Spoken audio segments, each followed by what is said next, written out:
Hi hello good afternoon everyone. तर आज मी तुमच्याबरोबर बनाना चिप्सची रेसिपी शेअर करणार आहे.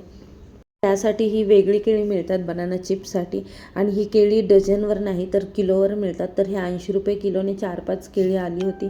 तर ही केळी आई घेऊन आली होती. कल्याणला कुठे मिळतात मी अजून बघितलं नाही आहे. तर नेक्स्ट टाईम मी कल्याणमध्ये कोणत्या मार्केटला मिळतात, कुठे मिळतात हे जर मला समजलं तर तुमच्याबरोबर नक्कीच शेअर करेल. तर इथे एका वाटीमध्ये मी पाणी घेतलेलं आणि त्याच्यामध्ये 2-3 चमचे मीठ टाकलं.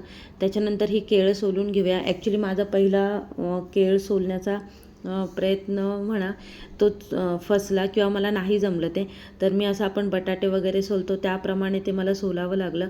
त्याच्यानंतर नेक्स्ट 1-2 केळी मला आईने सोलून दाखवली. त्याच्यानंतरचं तिसरं केळ मला छान सोलायला जमलं. तर त्याची साल थोडी जाड असते. तर त्याच्यामध्ये आपल्याला असं बघा मी कट करते आता सुरीने, त्याप्रकारे कट मारून घ्यायचा असतो आणि ती साल चेक करायची केवढी जाड आहे. तेवढ्या जाडीचा अंदाजे आपल्याला खूप जास्तही कट नाही करायचा, पण ती साल निघेल एवढं कट करायचं आपल्याला. आणि मग हातानेच ती केळी अशी सोलून घ्यायची आहेत. ती आपली नॉर्मल केळ्यांसारखी सहज सोलली जात नाही. तर चला फायनली मला यश मिळालं. तर ती केळी सोलून झालेली आहेत. तोपर्यंत गॅसवर कढई तापायला तेल तापायला ठेवलं होतं. आता ही बघा ही केळी अशीच की जी आपली वेफर्सची वगैरे किसणी असते त्याच्याने अशी काप करून घ्यायचे त्याच्यामध्ये डायरेक्ट तेलामध्ये. तेल बऱ्यापैकी तापलेलं आहे आणि याच्यामध्ये कोणत्याही प्रकारची हळद वगैरे काहीच टाकलं जात नाही. एकदम नॅचरल त्या केळांनाच तसा कलर येतो. हे बघा तुम्हाला इथे व्हिडिओमध्ये दिसतच असेल किती छान येलो कलर आलेला आहे. कोणत्याही प्रकारची हळद किंवा कलर याच्यामध्ये यूज झालेला नाही आहे. फक्त आता मीठ, त्याचा जो सॉल्टीनेस असतो त्या वेफर्सला तो येण्यासाठी काय करायचं ते आता मी पुढे सांगते तुम्हाला.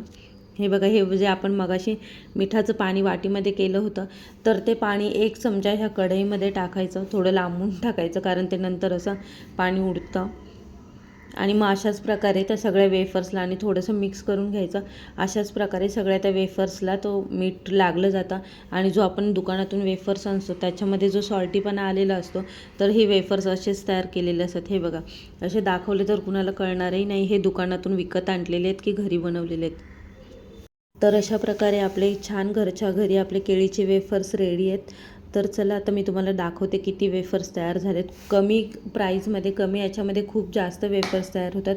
तुम्ही हे वेफर्स नक्की घरी ट्राय करा. व्हिडिओ आवडला असेल तर please do like, share and subscribe. Bye.